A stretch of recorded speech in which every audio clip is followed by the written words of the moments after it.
Hi, I'm Rhonda Crimes.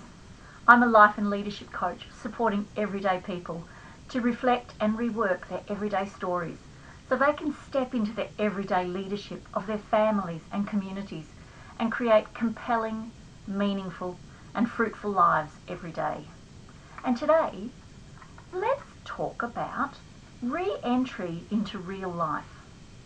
Way back in early 2018, which seems like a lifetime ago now, my youngest son had just turned 25 and had come to stay overnight with us in Kalgoorlie on his way through to his work in the outback Aboriginal communities. I hadn't seen him since we'd left the ship 2 weeks previously in Sydney following a glorious 10-day South Pacific cruise with the family to mark the closing ceremony of my husband's 60th birthday year. When he arrived at the house, he called me at work and then he lay out to me that he needed to swap out the car he had driven from Perth to Kalgoorlie with the one that was at the mechanics waiting to be picked up. So, of course, I dropped what I was doing because, that's what I do with my babes. And also, the mechanics would probably be closing before I left work and I didn't want to be rushing around the following morning. So, when he was in the car with me, I briefly said, I think I need to fix your bed up because I'm not sure what's in that room since we came back from holidays. So then I left him at the mechanics and I returned to work. Later on, when I'd come home and he'd come inside from sorting out the ute that he'd be taking the next day, he sat down in my office cum craft room where I was having my transitional cup of tea. You know, the one you have to shake off the work thing and be at home. And looking around, he said, "Mum, it looks like the house has exploded." It was a simple statement, a vocalised observation with absolutely no malice or judgement in his tone. And he was right. I had a chuckle and I said, "Yeah, mate, I know. I'm not sure how it happened." Well, if truth be told, I do know how it happened. After the cruise, I'd come home late on the Sunday night, exhausted, rested Monday, and then had gone back to full-time work Tuesday, only to then go away for the next long weekend in Perth. We drove down on the Friday and returned late Monday night, and we were straight back to work bright and early on Tuesday morning.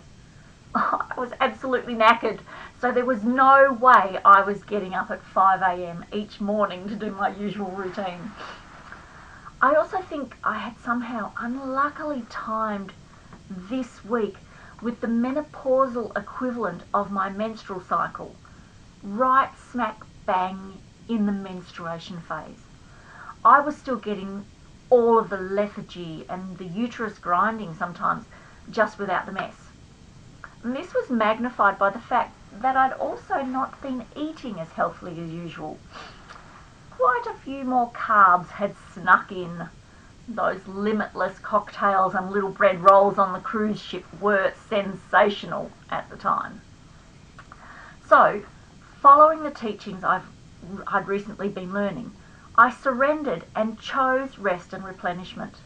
Well, at least during the times I didn't have to be at my job from 8 till 4:30 p.m. Now, I've always loved reading and learning about new things, but I'd also then discovered podcasts and webinars and TED Talks and YouTube and online courses.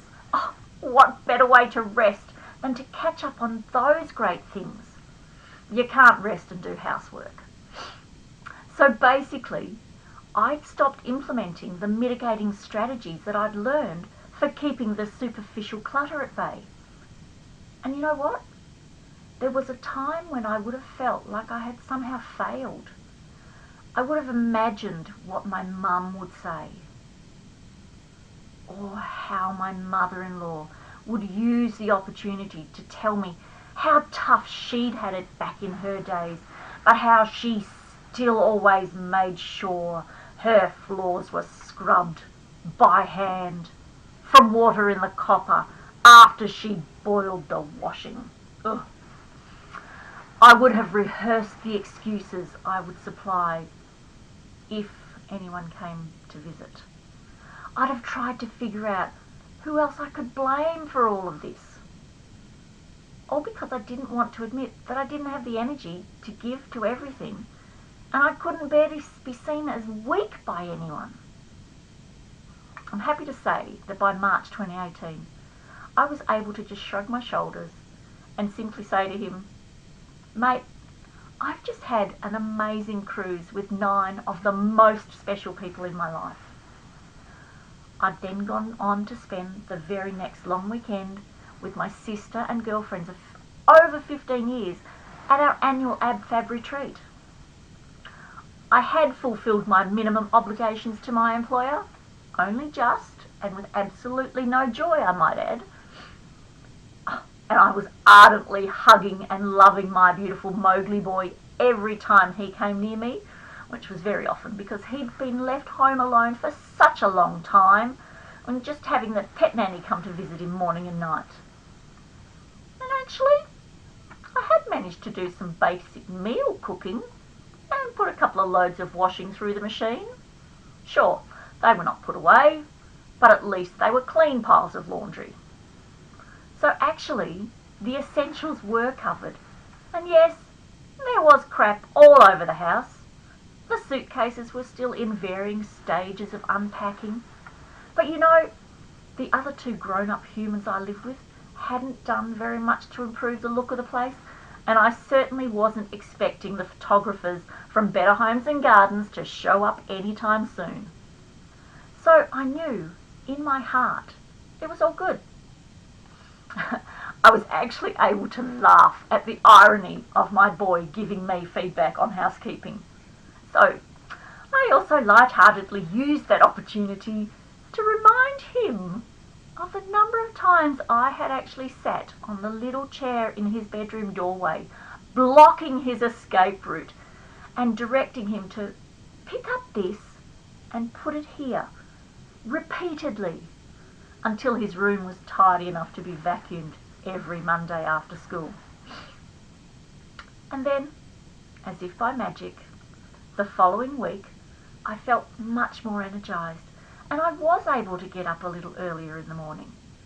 So I just jumped in where I was, just like Fly Lady had taught me all those years ago, methodically working through the house, little by little, 10 minutes here, 15 minutes there, picking up, putting away and throwing away, room by room.